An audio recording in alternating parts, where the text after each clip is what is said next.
Έτοιμοι για το επόμενο? Μου ήσασταν πολύ ζωηροί στο προηγούμενο και μ' άρεσε. Λοιπόν, ετοιμαστείτε να ζωηρέψουμε τώρα, να ανάψουν λίγο τα αίματα. Αποφασίσαμε να βάλουμε μία θεματική που νομίζουμε ότι δεν θα μπορούσαμε να τη συζητήσουμε με κανέναν άλλο.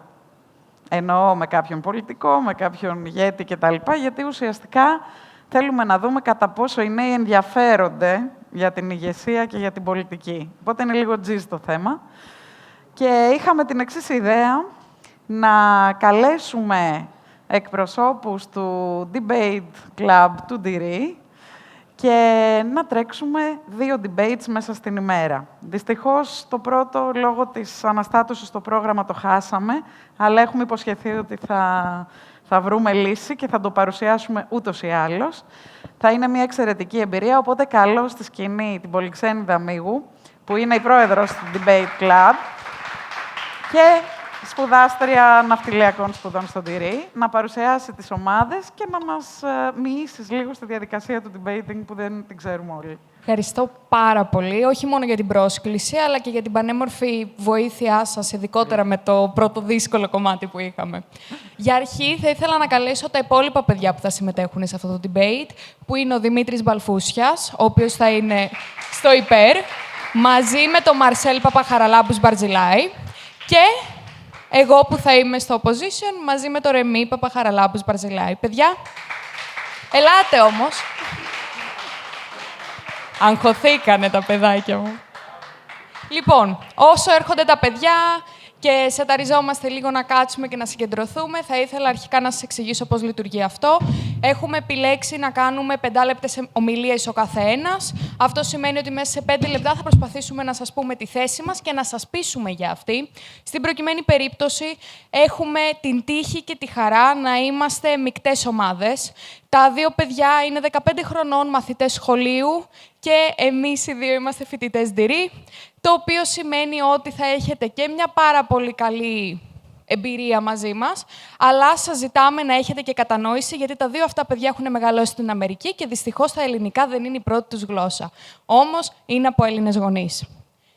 Όποια ερώτηση έχετε, μπορείτε να μας ρωτήσετε αργότερα για το πώς λειτουργεί αυτό. Μπορείτε να μας βρείτε σε κάθε πλατφόρμα ως Ντυρί Debating και ελπίζω να τα απολαύσετε. Το σημερινό θέμα είναι πάρα πολύ ενδιαφέρον και έχουμε κάνει όλοι μια πάρα πολύ καλή προετοιμασία. Είσαστε έτοιμοι γι' αυτό? Τέλεια.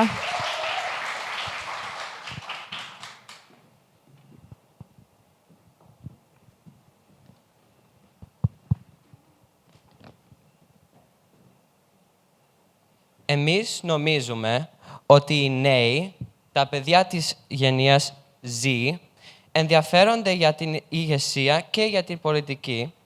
Σήμερα βλέπουμε ότι οι νέοι συμμετέχουν στην πολιτική και στην ηγεσία, όμως εκφράζονται με άλλους τρόπους. Τα μεγάλα προβλήματα, σαν την κλιματική κρίση, ανάγκασαν τους νέους να πάρουν ηγετικούς ρόλους. Ο ακτιβισμός της γενιά Z δείχνει ότι οι νέοι δεν βαριούνται να συμμετέχουν και να ασχολούνται με την πολιτική. Είναι σημαντικό για τους νέους να έχουν πραγματική εκπροσώπηση στην πολιτική, γι' αυτό ξεκινάνε να ενδιαφέρονται πιο νωρίς από τις άλλες γενιές. Και τώρα, με τους νέους στην πολιτική, έχουμε παιδιά που συμμετέχουν και πιέζουν για να βρούμε λύσεις για τα μεγάλα προβλήματα των νέων πιο νωρίς και εύκολα. Με την βοήθεια των νέων, μπορούμε να λύσουμε οποιοδήποτε προβλήματα που αντιμετωπίζουμε. Ευχαριστώ.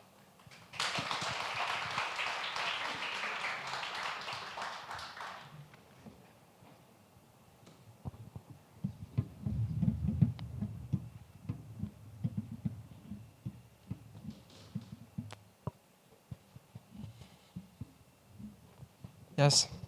Εμείς αντίθετα πιστεύουμε ότι οι νέοι δεν ενδιαφέρονται για την πολιτική και την ηγεσία. Πρώτα απ' όλα, εμείς νομίζω ότι ο ακτιβισμός δεν είναι αρκετά να μπορούν οι δεν είναι αρκετά για τους νέους να ενδιαφέρονται για την πολιτική και την ηγεσία. Αυτό θα πει πιο πολλά λόγια οι πολυξένοι για αυτό το θέμα μετά. Εγώ θέλω να ξεκινήσω με το θέμα ότι ένας λόγος είναι ότι οι νέοι έχουν διάφορα προβλήματα στην καθημερινότητά τους που δεν οδηγούν που τους οδηγούν να μην συγκεντρώνουν σε πολιτικά και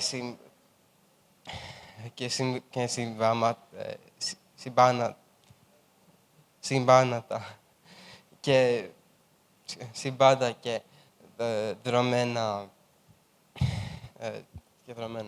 Γιατί τα παιδιά έχουν σχολείο, μαθήματα, τον αυτό τους, φίλους και έχουν δική τους ζωή να συγκεντρωθούν. Και για αυτούς τους λόγους δεν έχουν πολύ χρόνο και όρεξη να διαβάζουν τα νέα και να καταλαβαίνουν τι γίνεται γύρω τους. Γιατί είναι ήδη στο μικρό τους κόσμο, που ήδη χρειάζεται πολλή ενέργεια. Πέρα από αυτό το θέμα, οι νέοι δεν έχουν εκπροσώπηση στα κόμματα. Δεν έχουν κάποιον να ακολουθήσουν. Αυτό σου δίνει λιγότερη εμπιστοσύνη, λιγότερη ταύτιση και λιγότερο ενδιαφέρον. Εν τέλει, νιώθουν πως δεν υπάρχει αλλαγή. Αποθαρρύνονται. Και τελικά δεν έχουμε τα παιδιά δεν ενδιαφέρονται με την πολιτική και τα προβλήματα που γίνονται γύρω τους. Για αυτούς τους λόγους, εμείς πιστεύουμε ότι οι νέοι δεν ενδιαφέρονται με την πολιτική και την ηγεσία.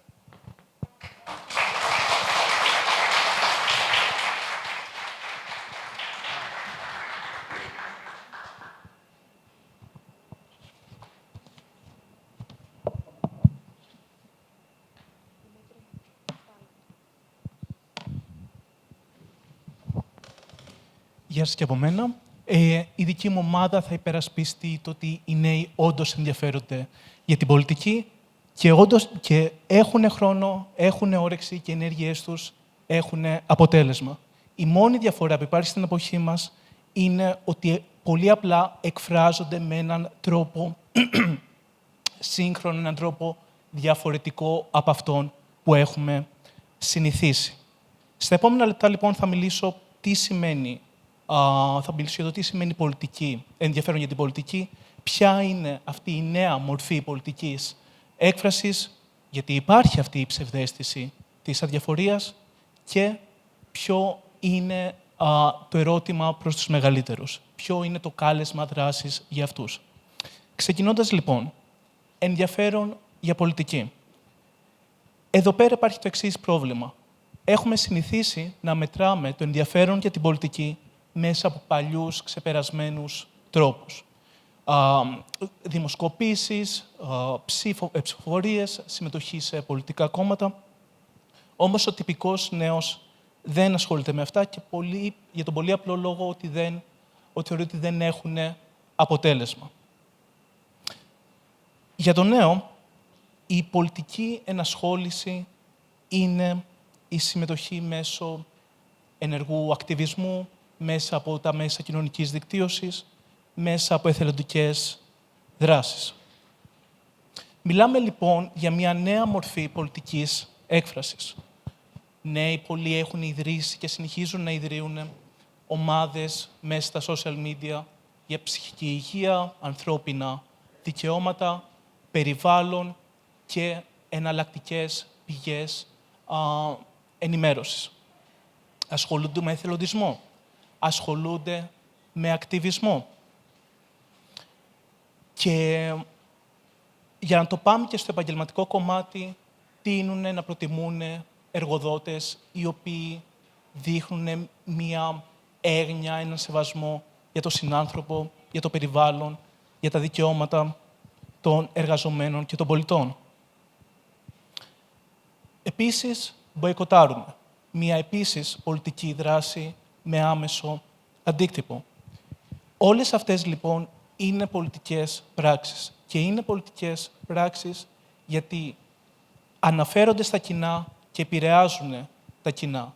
Γιατί είναι πάρα πολλές φορές που μετά από κάποια κινητοποίηση, μετά από κάποιο μποϊκοτάρισμα, μετά από κάποια κατακραυγή στα social media, οι πολιτικοί, οι ιδιοκτήτες των εταιριών έχουν αλλάξει πολλές φορές τις αποφάσεις τους, γιατί πολύ απλά είδανε ότι το κοινό στο οποίο αναφέρονται έχουν άλλη γνώμη και θέλουν να το ξανακερδίσουν.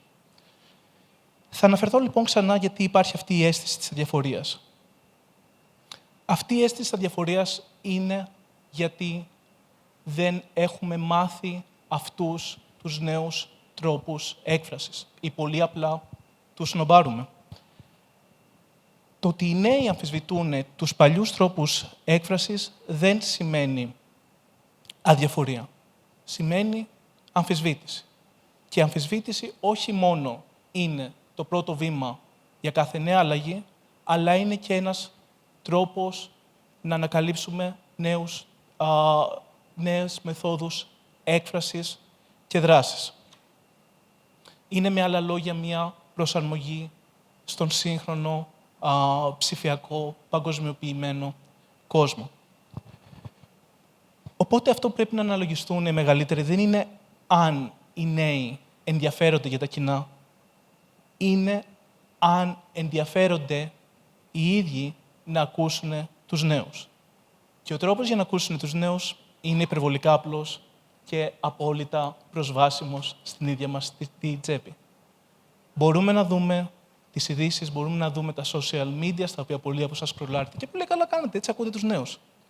Για να δείτε ποιες είναι οι απόψεις αυτών των ανθρώπων. Τώρα, όσον αφορά το τι ζητάνε οι νέοι, αυτό είναι υπερβολικά απλό και υπερβολικά γνωστό. Θέλουν διαφάνεια, ουσία, ανθρωπιά, έγνοια για τον άνθρωπο, το περιβάλλον και για το μέλλον. Οπότε, συνοψίζοντας, η πολιτική δεν είναι θέμα ηλικίας. Είναι, όπως πάντα ήταν, θέμα νοοτροπίας. Πολύ απλά οι νέοι έχουν απορρίψει τον παλιό τρόπο έκφρασης, αλλά δεν έχουν πάψει να εκφράζονται για την πολιτική και δεν έχουν πάψει να δρούνε πολιτικά. Απλά με νέους αποτελεσματικούς τρόπους. Οι νέοι δεν περιμένουν λοιπόν την άδεια των μεγαλύτερων για να εκφραστούν. Έχουν ανακαλύψει τους δικούς τους τρόπους. Και μέσα από αυτούς τους τρόπους πολιτικοποιούνται και ηγούνται. Αυτά από μένα.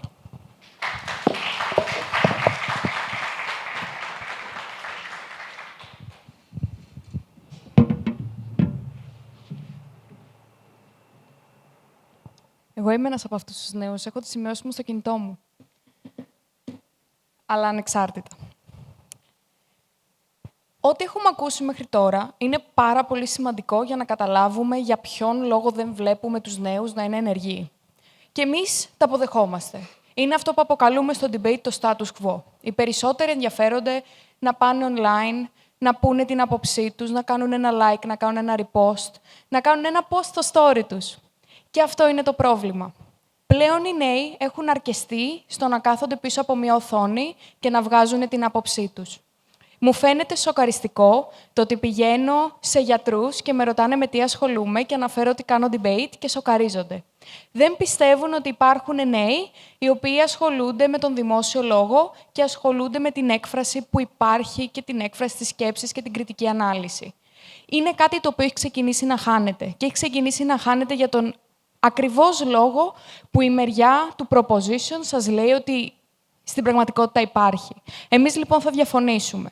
Αρχικά, παρατηρείτε ότι υπάρχει μια μεγάλη αποστασιοποίηση της νεολαίας από την πολιτική και αυτό φαίνεται στις τελευταίες εκλογές. Είδαμε ότι ένα μεγάλο ποσοστό των νέων έμεινε εκτός των εκλογών για πάρα πολλούς λόγους, οι οποίοι περιείχανε μέχρι και το «δεν θα αλλάξει κάτι», το οποίο είναι κάτι που σας είπε και ο συμπαίκτης μου. Υπήρχε το «και να πάω να ψηφίσω τι», και δεν γνωρίζουν ούτε τις βασικές πληροφορίες. Δυστυχώς αυτό που λείπει αρκετές φορές είναι μέχρι και η πολιτική παιδεία. Και δεν εννοώ να πάμε όλοι και να τελειώσουμε το πάντιο για να πάρουμε πολιτική παιδεία.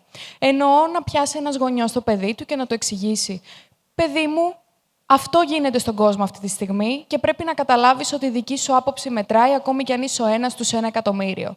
Δεν έχει καταλάβει λοιπόν ο νέος τη βαρύτητα αυτής της άποψης. Δεύτερο, πιστεύουν πάρα πολύ ότι ό,τι κάνουν στο social media είναι ένας πάρα πολύ εύκολος και προσβάσιμος τρόπος να εκφράσουν την άποψή τους και εμείς διαφωνούμε κάθετα. Θεωρούμε ότι αυτό είναι ένας τρόπος αδράνειας. Η νεολαία πιστεύει λοιπόν ότι με το να ακολουθήσει τα social media και με το να δείξει κάτι, κερδίζει αυτή την ένδειξη ενδιαφέροντος προς την πολιτική, που στην πραγματικότητα συνήθως γυρνάει boomerang. Ένα τρανό παράδειγμα σε αυτό είναι ότι αυτή τη στιγμή οι ίδιοι οι οποίοι είναι πολιτικοποιημένοι στα social media μιλάνε πάρα πολύ άσχημα για ανθρώπους όπως η Γκρέτα Θάνμπεργκ, που όλη της τη ζωή την έχει αφιερώσει, και είναι και στην ηλικία μου, έτσι. Έχει αφιερώσει όλη της τη ζωή, όχι στο να πηγαίνει και να ανεβάζει στα threads και στο Twitter ότι είναι πάρα πολύ σημαντικό να υποστηρίζουμε την άποψή μας, αλλά είναι μια κοπέλα η οποία έχει πάει και έχει κάνει πράγματα μόνη της, ελεύθερη, εκφρασμένη με την άποψή της για αυτό που πιστεύει. Και αυτοί είναι οι άνθρωποι που θα έπρεπε να ανεβάζουμε και όχι να τους ρίχνουμε και να τους ντροπιάζουμε στα social media. Τρίτο, παρατηρούμε ότι υπάρχει ένα μεγάλο ποσοστό νεολαίας, για να το γυρίσω λίγο και στην ηγεσία, οι οποίοι όχι μόνο δεν καταλαβαίνουν τι είναι η ηγεσία και σαν βαρύτητα, αλλά και σαν θέση, θεωρούν ότι η ηγεσία φέρνει μία ευθύνη την οποία δεν θέλουν να αναλάβουν. Σε μεγάλες περιπτώσεις, ακόμη και μεταξύ μας, μέσα στο debate community που υπάρχει στην Ελλάδα, το οποίο παρεμπιπτόντως δεν είναι πολύ μεγάλο, χωράμε όλοι λογικά μέσα σε αυτή την αίθουσα, βλέπουμε ότι υπάρχουν παιδιά τα οποία δυσκολεύονται να κάνουν ανάληψη ευθυνών. Και όχι ευθυνών, έσπασες αυτό, άρα φταίς εσύ. Μιλάμε για ευθύνες όπως το να δημιουργήσουμε ένα καινούριο federation, να δημιουργήσουμε έναν διαγωνισμό. Δεν μπορούμε να βρούμε έναν άνθρωπο ο οποίος να θέλει να πάρει αυτό το ρόλο. Πλέον η νεολαία δείχνει ότι τους ενδιαφέρει πάρα πολύ να είναι όλοι με ίσες αξίες, ίδια ενδιαφέροντα, ίδια πράγματα, αλλά δεν καταλαβαίνουν ότι είναι πάρα πολύ σημαντικό όταν έχεις την ικανότητα να ηγείσαι μιας ομάδας, να ηγείσαι της παρέας σου, να ηγείσαι ενός κόσμου, είναι πολύ σημαντικό να το κάνεις. Και αυτό φαίνεται και σε πάρα πολλά αποτελέσματα. Γιατί βλέπουμε τώρα ότι υπάρχει ένα μεγάλο κενό ηγεσίας σε πάρα πολλούς θεσμούς της νεολαίας. Είχαμε την τιμή σήμερα να ακούσουμε πάρα πολλούς ηγέτες της νεολαίας σε πάρα πολλούς τομείς. Δυστυχώς όμως μπορεί να είναι και όλοι οι ηγέτες της Αττικής που βρέθηκαν σήμερα εδώ και μιλήσανε σε κομμάτι νεολαίας. Δεν υπάρχει τόσο θέληση των νέων να μπουν σε ρόλους ηγεσίας. Και βλέπουμε ξανά και ξανά τα ίδια πρόσωπα, ξανά και ξανά τα ίδια άτομα. Αυτό προκαλεί και το πρόβλημα που μίλησε ο συμπαίκτης μου. Ότι δεν πιστεύουν οι νέοι πως θα υπάρχει κάποια αλλαγή. Έτσι καταλήγουν και οι πολιτικοί πάντα να είναι οι ίδιοι άνθρωποι στις ίδιες θέσεις για πάρα πολλά χρόνια. Αυτό λοιπόν πρέπει να περάσουμε και στους νέους και στα παιδιά μας και στα αδέλφια μας και στους φίλους μας. Είναι ότι είναι πάρα πολύ σημαντικό να παίρνεις τέτοιες ευθύνες και να προχωράς σε θέσεις ηγεσίας. Δεν είναι κάτι κακό. Το να έχεις μια δύναμη, έστω και ένα όνομα πάνω από έναν άλλον άνθρωπο, δεν σημαίνει ότι τον άλλον τον μειώνεις. Αλλά σημαίνει ότι μπορείς να μπεις σε μια θέση που μπορείς να οδηγήσεις έναν άνθρωπο και να τον εμπνεύσεις. Η έμπνευση, παιδιά, δεν είναι ντροπή. Το να μπορείς να εμπνεύσεις τους άλλους, να τους μιλήσεις και να τους κάνεις να κρέμονται από τα χείλη σου, δεν είναι κάτι που θα έπρεπε να νιώθουμε ότι μας κάνει κακούς και διαφορετικούς. Είναι κάτι το οποίο πρέπει να μας ενδυναμώνει. Και νιώθω πάρα πολύ άσχημα που το λέω, αλλά νιώθω πως δεν υπάρχει κάποιος, έστω στην παρέα μου, ο οποίος να μπορεί να με πείσει να πάμε για μπέργκερ άμα θέλω να πάω για πίτσα. Αυτό είναι μια πάρα πολύ σημαντική ικανότητα που ένας ηγέτης πρέπει να την έχει. Και δεν την κάνει cultivate ο κόσμος. Cultivate στα ελληνικά τι σημαίνει δεν ξέρω. Αλλά δεν προσπαθούμε να χτίσουμε soft skills, τα οποία κάνουν ηγέτες, πολιτικούς, αρχηγούς, αλλά ακόμη μέχρι και οδηγούς στο δρόμο. Δεν μπορούν να σου δώσουν οδηγίες, δεν ξέρουν πώς να σου πούνε, πήγαινε δεξιά, αριστερά, πάνω, κάτω. Σου κάνουν Έτσι ακριβώς λοιπόν φέρονται και όταν μιλάμε για ηγεσία της ενδοφιλικής τους παρέας, έστω παρεΐστικα. Προωθήστε το αυτό λοιπόν στους δικούς σας ανθρώπους. Και εδώ πέρα θα φτάσω σε έναν από τους πιο σημαντικούς λόγους, γιατί ήδη αρκετά σας έχω μιλήσει και σας έχω κουράσει, βλέπω τα πρόσωπά σας.